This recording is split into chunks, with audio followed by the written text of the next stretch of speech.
Deadlock's universe is full of unique and thought-provoking weapon designs. Valve Software are no strangers to creating some incredibly recognizable characters and weapons with deep lore behind them. With 32 unique heroes and weapons already in the game, there's a lot to learn. My name is Jacky Powers, and this is the Dead Air Armory. Over the course of this video, I aim to teach you everything that you need to know about all of the weapons in Deadlock. Come with me as we go on a journey through all of the lore of every gun. Don't forget to like and subscribe to Dead Air if you enjoyed today's video, and join our YouTube members program if you want to support myself and Daisy making more videos like this. Let's start with the centerpiece of the Dead Air Armory collection, the Case Close. This is Detective Abrams' signature firearm. A hulking gun seemingly based on the Taurus Judge, a 5-shot revolver chambered for .410 bore shot shells. Abrams' gun has no alternate fire, with its mouse 2 being a standard zoom function. Alongside this, it has a 0.7 second delay to begin reloading after firing a shell. When empty, that's a full 3.5 seconds to complete a reload. Uniquely, Abrams is able to cancel his reload and continue to fire after each individual shell is chambered. The Case Closed has a decent starting ammunition capacity, sporting a total of 9 shells. One shell will break into 9 projectiles when fired. With split shot, the weapon will fire 5 shells. That's a total of 45 bits of hot lead released by the detective's gun. The Case Closed is a strong short-range weapon, outputting mass amounts of damage and rewarding well-placed aim. One thing is certainly for sure, this Ixion's firearm packs a punch. Case closed. Our next hero is Bebop, the scrap golem with a heart of gold on a quest to save his creator, Miss Shelley, armed with a lethal beam weapon concealed inside of his right arm, dubbed the Humble Pie. Described as a medium-range beam weapon, the Humble Pie outputs a continuous laser beam after charging up. It does have an alternate fire, however uniquely this will still offer a zoom functionality alongside preheating the weapon, so you'll instantly be able to cast it upon your first left click. Quite an old school unique design, with a lot of elements still carrying over from Neon Prime. Bebop's weapon will operate with split shot, however visually there is a disconnect as it doesn't manifest all of the beams being cast from the weapon. It also has a unique max range stat that shouldn't be confused with fall off range. His weapon deals no damage beyond its max range, starting at 32 meters and scaling with 2 meters per boon. A slice of humble pie from Bebop is something you'll want to avoid.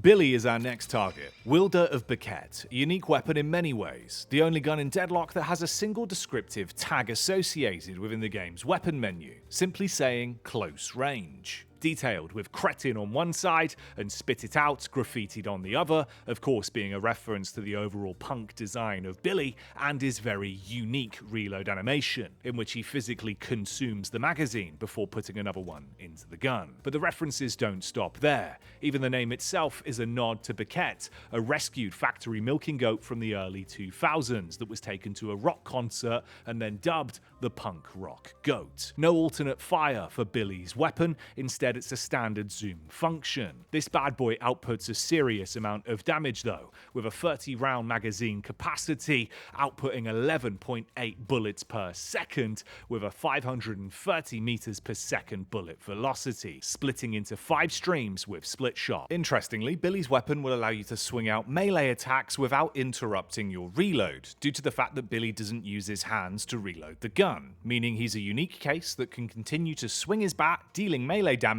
whilst reloading the next magazine with his mouth. One thing's for certain though, this goat's gun kicks. Keep running, asshole.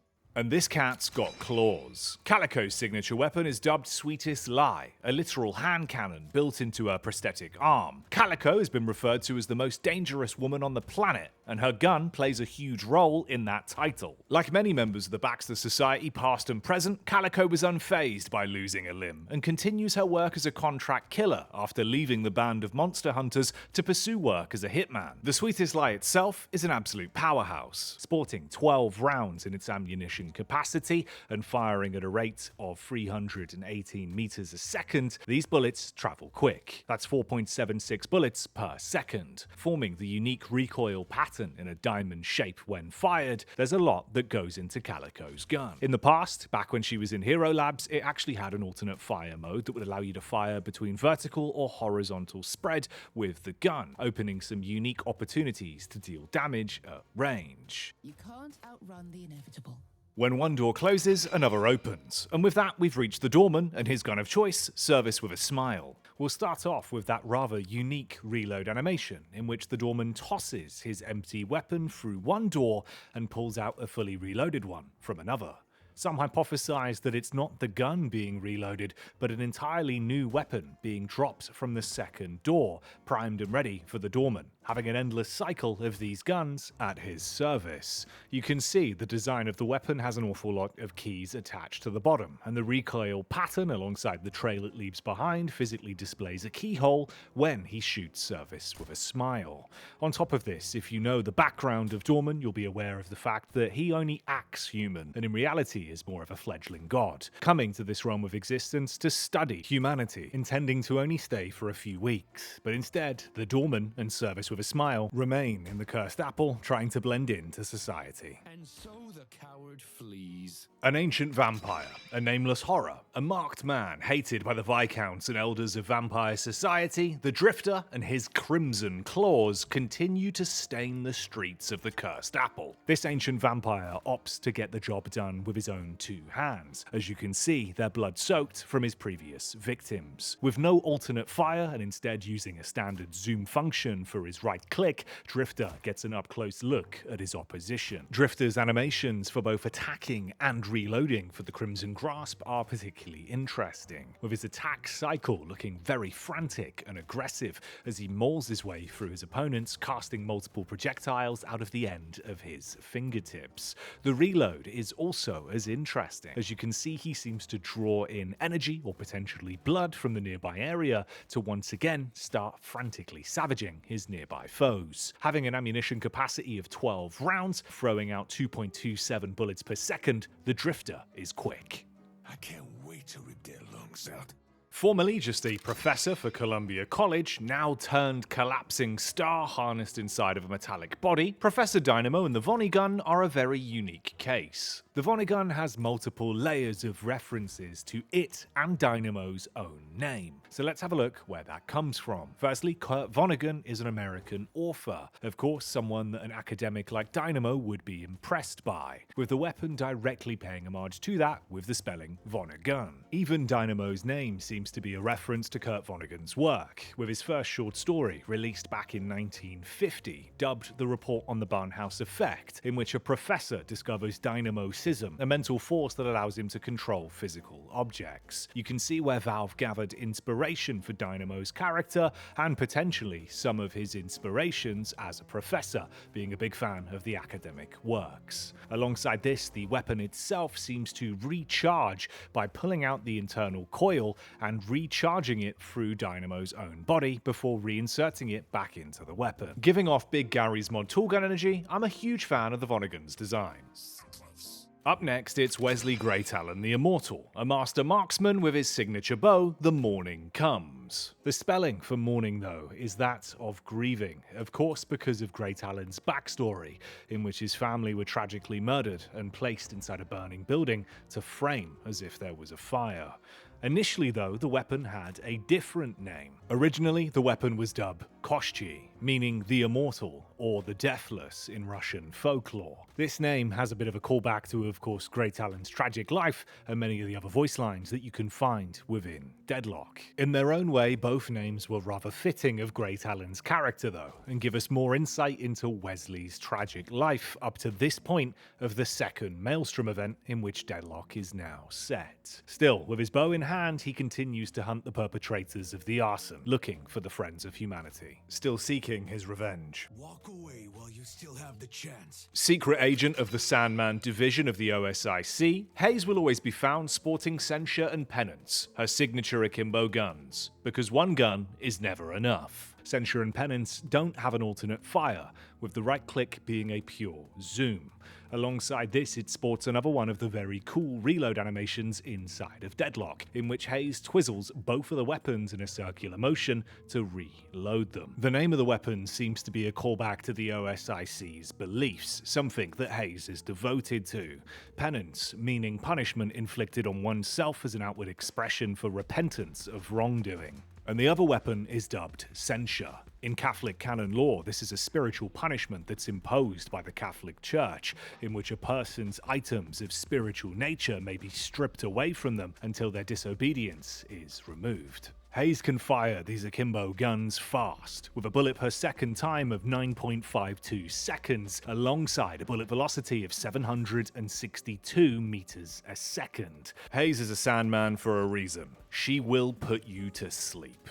Your time in the sun has passed. Once a sheriff content living the small town life, that was all tragically ripped away after the troubadour's killing spree ended up on her hometown porch. Her hand forced, Holliday picked up Doc's orders and set forth for New York. Originally dubbed as the Occult 45, quite a nice pun to the name, it was redubbed Doc's Orders to tie into Holliday's lore. If you're unaware, Holliday is the granddaughter of Wild West gunslinger Doc Holliday. Her revolver belonged to her grandfather and was seen as a family heirloom. She inherited the revolver from her father, who also used it whilst training her. She feels pressured by Doc Holliday's legacy and tries not to think about it, but hopes her actions would make him proud. And with how much damage this bad boy can deal when used in conjunction with Crackshot, you'd think she certainly is. Let's have a closer look at the statistics then. Self-described as a medium-range heavy hitter, just shy of 40 damage per second, Doc's Orders packs a punch. And with that family training and 10 rounds of ammunition capacity to play with, you best keep your head down. I'll get him next time.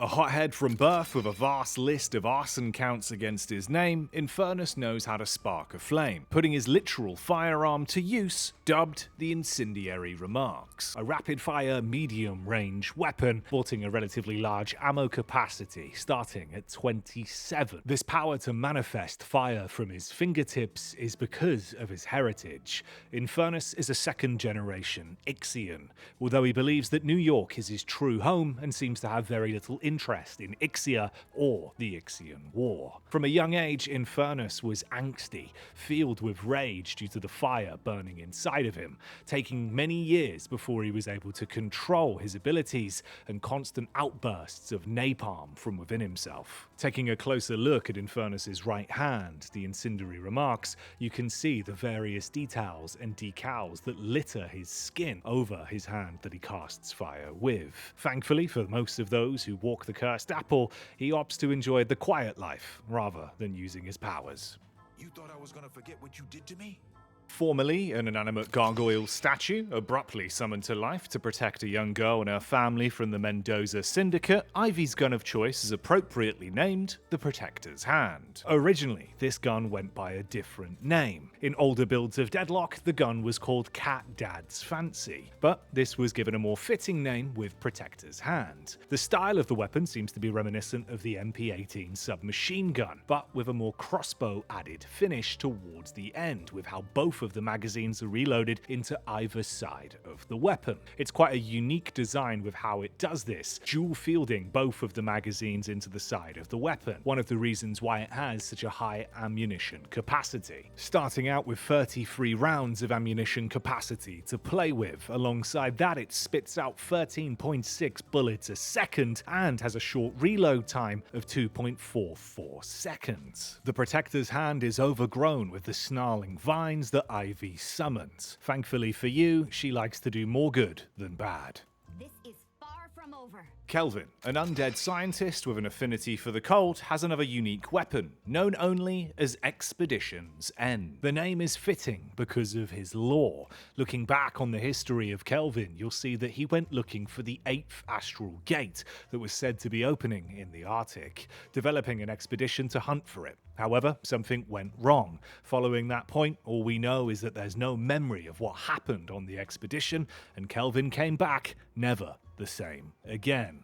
Referenced as an ice white by anyone else that fights him, something changed in Kelvin that day. Basically a walking cold body with no blood in his veins, Kelvin prefers the cold approach. That's why his weapon, Expedition's End, seems to have a magnitude of different offerings, from its Arctic beam that can be produced from the weapon to its default attack. Unfortunately, it doesn't have an alternate fire, only sporting a zoom function, but overall, this Neon Prime design still stands up. Almost had them. Fittingly, up next is Lady Geist, and she funded Kelvin's expedition to the Arctic to track down the 8th Astral Gate, but we all know how that went. After her recent remodel, her gun changed, and what used to be a snub-nosed revolver is now this beastly hand cannon. Dubbed as Johanns' gift in memory of her late husband, you can see that Lady Geist has a particularly interesting firearm. That ivory cast handle, alongside the lengthy barrel and the intricate design on the mechanism, really does give you a sense of royalty and heritage to this weapon. A very interesting detail is the fact that Lady Geist is one of very few that have a left-handed weapon in Deadlock. This, of course, is because of Oathkeeper being imbued into her right hand, and it being necessary for her left hand to fire the weapon. The gift left to her from Johann Geist certainly packs a punch, dealing 46.4 damage per second with a 10-round ammunition capacity and an 828 meters a second bullet velocity. I'll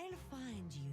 Jacob Lash is an arsehole, preferring to get his hands dirty with his signature weapon, the tail of the tape. Seemingly, this weapon is based on the Sedgley Mark II hand-firing mechanism, a glove pistol that was made during World War II, designed by Stanley M. Haight for use with the US Navy. However, Stanley's design of the weapon had it attached to a regular cowhide glove, and it only had one barrel, producing a single-shot break barrel .38 caliber round. These were designed for use with the US Navy. Lash, seemingly a sailor at heart, most likely working on airships that exist in Deadlock's universe known as Zephyrs, even having older tattoo designs that depict this, so there's already some connection there.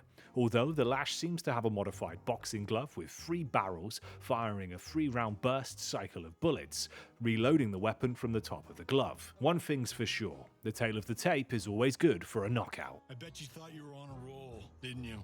Margaret McGinnis is said to be responsible for millions of deaths, and with her weapon of choice, services rendered, it's easy to see why. As a child genius inventor, now turned head of Fairfax Industries' military R&D department, McGinnis knows a thing or two about building powerful weapons. Now, her firearm of choice seems to be a minigun or Gatling gun type design, with 3 barrels that work interchangeably, shooting one after another, with multiple points for the heat to break through as this bad boy spins up. Sporting one of the largest magazines in the game, tied with Bebop's Humble Pie, at 66 rounds of ammunition capacity at its starting level, services rendered really is a beast. It's implied, as with most of McGinnis's inventions, that she's been able to repurpose and utilize soul power to power these weapons, including her gun with the connecting pipes that have that iconic green goo transitioning through them. Services rendered will take 2 seconds to spin up to maximum velocity, increasing McGinnis's fire rate and bullet spread, and then slowly winds down at 25% per second. One thing's for sure, Maggie will get the job done. Thank God we put a stop to that shit. Next up, it's Mina Ha, her name coming straight from Bram Stoker's Dracula series. She's a recently turned new vampiress, walking the cursed apple streets with her sidearm always in reach. New money. This gun has some interesting design elements, sporting the French Nuit Rogue 7 inscribed alongside the barrel of the gun, translating to Red Knight 7 in English. You can also see upon the procking of love bites, the bats themselves will return to Mina's firearm, seemingly collecting themselves inside of the perfume bottle design that's attached to the handle of the gun. Alongside this, Mina is one of the very short list of left-handed heroes in Deadlock. Mina, in lore, is known to be a huge fan of Lady Geist, possibly inspiring the design decision to have both of them hold their pistols in the left hand. The gun's name itself makes sense, with new money being a common French phrase used to describe a newly enriched person in French culture, meaning someone whose wealth has been acquired within their own generation rather than inheritance. Mina was hoping to secure her future and wealth by marrying into the Fairfax family, but we all know how that ended. You were never untouchable. That leads us to Mirage, an emissary of the Jinn, ambassador to Nashala Dion, a loyal bodyguard that will never be found far from his weapon of choice, known only as Promises Kept. His weapon is seemingly based on the flintlock pistols from the 16th and 17th century. Mirage's gun bears striking resemblance to the English flintlock pistols of that time period. This would make sense, as we know in lore Mirage has spent time in England, learning bowling, the game of kings as he's dubbed it. The namesake of the weapon, Promises Kept, comes from Mirage's mission. As bodyguard of Nashala, the Jinn that's inside of the vessel he carries, she is who is empowering his gun's capabilities. Mirage is a bodyguard for Nashala, hoping to transport her safely to negotiate a deal with the US government to grant a small part of Wyoming to the Jinn, giving them a physical place to reside when outside of their vessels. Just remember, although he's a diplomat, his gun is deadly. I stopped their momentum. A deadly duo who have carved a path through much of New York City's underground, it's Mo and Krill. No strangers to spending days at a time deep under the dirt, their gun is fittingly called the Yellow Canary. Once again being grounded in real-world history, with canaries being used by miners to detect life-threatening levels of carbon monoxide and other dangerous gases when exploring mines. This of course was due to the fact that birds' respiratory systems were far smaller, making tinier doses of these gases more lethal, causing the birds to pass out or die, acting as an early warning system for the miners to quickly be alerted they need to get out of the mines before they inhale too much of the deadly gases. The yellow canary was the most common and popular colour of the bird, thus resulting in the weapon's name, the Yellow Canary. The parallels are clear, with Mo and Krill's life being spent mostly under the dirt in the tunnels, as part of the tunnel rats running supplies through the underground networks to different black markets in the various boroughs of the Cursed Apple. So, remember to be safe and keep your eyes on the Canary. Glad we put a stop to that. As the pages turn, we arrive at our next hero, Paige and her gun of choice, or should I say stack of literature, The Chapter's End. Consisting of 5 of Paige's favourite books, this bookworm is ready to brawl with Chapter's End. A fitting name if you're up against her, as it might be how your story comes to a conclusion. Paige's projectiles can pass through multiple opponents, making her gun incredibly viable. She seemingly lifts the letters directly from the page, flinging them at her opponents. Most commonly, the letters opted to be thrown out are pointy in nature, varying from A's and Y's. Alongside this, you can see the placeholder lorem ipsum text that oddly fits with Paige's design ideology of being a bit of a bookworm. The book on the top of the pile seems to be Sir Gawain and the Green Knight, a book that was written in the late 14th century, with themes of King Arthur being told a tale by a green figure riding an all-green horse. Of course, being the green horses that stampede when Paige uses her ultimate. I stopped them! Paradox, the name of both our next hero and the time-manipulating thieves guild that she's tied to, armed with Trade Secret, a unique weapon based on Neon Prime's early visual style. Trade Secret has no alternate fire, with the right click being a standard zoom function. If you didn't know, Paradox was originally a Neon Prime character known as Chrono, with a very similar design.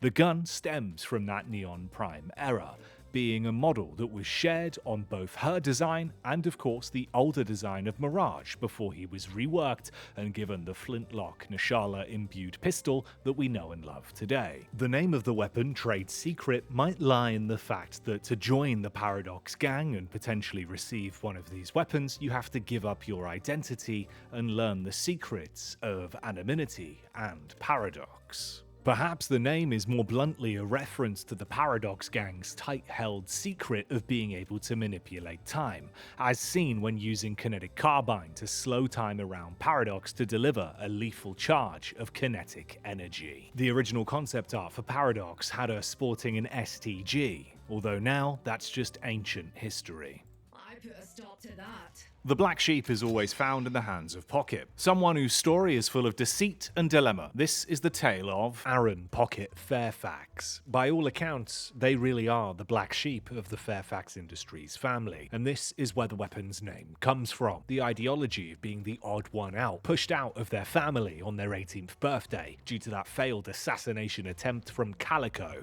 where the fateful bullet was slightly off target. In design, this 7 7-barreled behemoth of a weapon seems to be inspired by the knock gun, a volley gun created in Great Britain in 1782 for the Royal Navy. 500 of these guns were ordered by the British Navy at £13 per gun. However, the wielders quickly realised a flaw in its design. Firing all 7 barrels at the same time caused far too much recoil, dislocating arms and even breaking shoulders of the wielder. One thing's for sure though, you wouldn't want to find yourself on the wrong end of those barrels. Where did they go? Inmate 4279 has one goal, simply put, to become a god. Seven's weapon, Cold Calculus, alongside his drive to achieve this goal, make him a very powerful adversary. The design of Cold Calculus is striking, combining elements of modern world weaponry and some retro-futurism.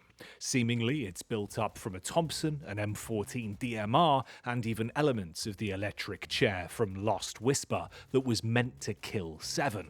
As we know though, it ended up with a room full of dead guards, and this undead man stomping around the cursed apple. The eldritch electricity used that day was meant to fry Seven, leaving him dead. However, instead it resulted in prisoner 4279 becoming even more powerful.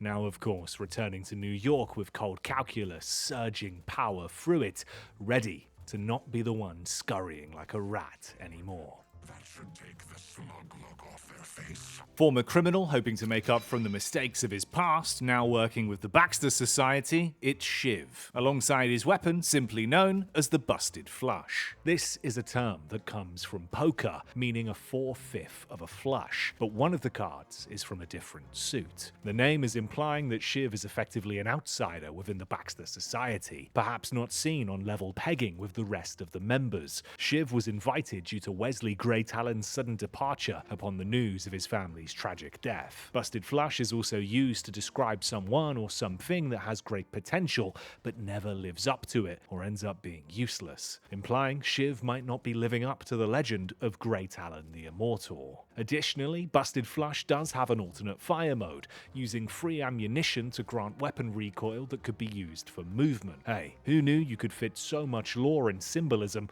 into a name? I guess if you find yourself face to face with Shiv, you'd better hope his hand is a bust. You really shouldn't have made me mad. And for my next trick, I'll pull a Deadlock hero out of a hat. It's the magnificent Henry and his beautiful soul-bound assistant, Savannah, sporting the Prestige. Sinclair and the Prestige have both had a vast array of names over Deadlock's development. Originally, his magic wand was dubbed the Legerdemain, meaning sleight of hand. It then went on to become the Prestige, until it was changed to Magic Wand in the February 11th, 2025 update, before later being reverted back and finally left as the Prestige. The Prestige namesake seems to be a double reference to prestigitation, a noun meaning to conjure tricks performed for entertainment, and in reference to the novel The Prestige by Christopher Priest, a story about a feud between two stage magicians in 1800s England. But I think it's clear you don't want to get on the wrong side of Henry or Savannah, because you just might disappear. Hop to it. Living in constant pain, his only desire to find the origin of his many body parts, the cadaver man Victor's story and the weapon he wields, Memento Mori, hold much intrigue and mystery to uncover. Interestingly, the name of the weapon is a huge part of Victor's background and ties into the overall character design, dubbed Memento Mori being a Latin phrase that translates to remember that you have to die. It's quite a symbolic piece of Victor's overall design, the fact that his life literally had to end and he did have to die to become the Victor that he is today, a cadaver cobbled together from various body parts. Aesthetically, the weapon is designed to be some sort of nail gun, with Gigawatt written on the side, possibly an homage to the older name that was used for Seven in Neon Prime, where he was called Gigawatt. You can see it's quite a striking design, filthy and scary in nature, much like Victor himself. That was close. A victim of John Hawthorne's wicked crimes, back with a vengeance, it's Vindicta. She's one of many who have a bone to pick with the Friends of Humanity, armed with her trusty sniper rifle known only as the Wallflower's Revenge. The weapon's namesake, a wallflower, could be derived from someone who's introverted or shy, or perhaps more accurately, a person that prefers to watch from the distance, rather than themselves being in the center of the crowd, avoiding the limelight. This is pretty accurate for the sniping style that Vindicta favors, especially when you factor in that she was merely a child when she was burned in the Salem witch trials, then returning to this plane of existence 50 years ago after the first Maelstrom event happened and she returned to the current day. Vindicta's sniper rifle is able to output 4.33 bullets per second. However, this does scale with Spirit, being only one of 2 weapons in the game that does, alongside Warden. So remember, next time you hear those bells, you better hope you're not in Vindicta's crosshair. Come out and meet your fate. The first new hero to be added to Deadlock outside of the OG cast, Viscus, debuted with 1 patch note. He's green. The protector of the Deep's gun absolutely packs a punch. The name of the weapon, Deep Sea Interpreter, seems to be describing Viscus himself. Hailing from the deep, dark depths beneath the Bermuda Triangle in the Atlantic Ocean, Viscus is the spokesperson of the Deep, hoping to make commune with the patrons to save his home. As a medium-range projectile-based weapon, Viscus's gun is rather unique, being on that very short list of weapons with alternate fires, consuming 5 ammunition to fire a larger projectile that explodes in a small area upon collision or after a long enough period of travel time, dealing 42 damage for a direct hit. I'm sure you've also realized that the weapon is strikingly similar to Kelvin's gun. This is because Viscus's model and the weapon is lifted from an older Neon Prime version of Kelvin's design, with some modifications and a green retexture. One thing's for sure though, you'd much prefer to be inside the cube than have to face the Deep Sea Interpreter. Where did they go? Slithering into the scene next, it's your favorite Staten Island girl, Viper. Alongside her tool of destruction, the Rattler. The weapon's namesake is incredibly fitting for 2 reasons. One of them being this gun has an unbelievably high rate of fire, spitting out a tremendous amount of bullets as Viper slivers through the cursed apple. The other is because the Horned Viper is one of the snakes that uses that rattling sound to scare predator or prey when it feels threatened. As you can see from Viper's current design, that is a retooling of the cut Neon Prime hero Callie, she has horns and is a Viper. Whereas the weapon model itself seems to be a retooling of Protector's Hand, Ivy's weapon of choice. So, if you hear the rattle, stay away from the snake. Oh, like I've never had to fight for my life before. It's time to change the world, as next up it's Warden. Somehow able to block the patron's ability to read his thoughts, armed with a lifetime of training and the technical marvel that is his gun, Freedom's Cost, Warden is a curious hero. Warden's gun is incredibly unique in a magnitude of different ways, but one of the key elements of it being the fact that it is one of only 2 guns in Deadlock's universe that scales its bullet per second with spirit power. The other, of course, being Wallflower's revenge on Vindicta. Whereas the name of the weapon, Freedom's Cost, stems from Warden's background. His parents 50 years ago in the first Maelstrom event failed to protect the world. Warden has been raised since birth purely with the motive of stopping the patrons from ever entering this world. The cost of freedom being everything he sacrificed, living a hollow life to attempt to stop the patrons from rising, no matter the cost. The mighty will crumble. Your favourite gangster's favourite gangster, it's Wraith, a female entrepreneur in a male-dominated industry of crime, armed with her drum mag Tommy gun, the Rake. Interestingly, this wasn't always the name of Wraith's gun. Originally it was dubbed Houdini's Shackles, an interesting tie-in to Harry Houdini and of course Wraith's ability to use magic and magic tricks, alongside teleportation when she disappears in the blink of an eye. However, it was rebranded.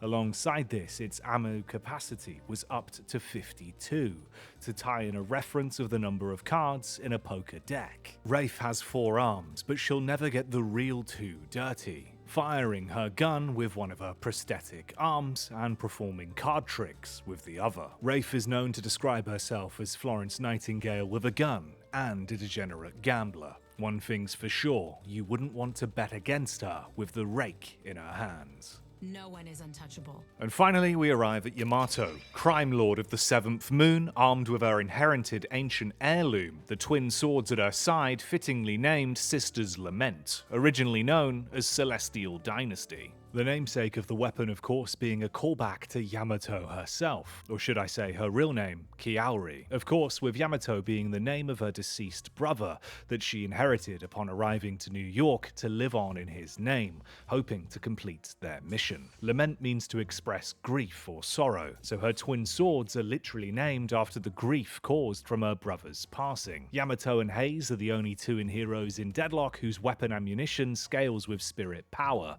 giving you more ammo for each point of spirit. Additionally, it also is one of the few weapons that has an alternate fire, using free ammunition to fire free explosive bombs that detonate on impact, dealing more damage for direct hits, up to 50 damage at its base level. That's explosive stuff. And there you have it, all 32 heroes' unique weapons in Deadlock explained. I've been your guide through the Dead Air Armory, Jacky. And if you enjoyed the video, like and subscribe, and why not comment your favourite weapon, lore, or fact down below. I hope to see you back in the armory once again soon.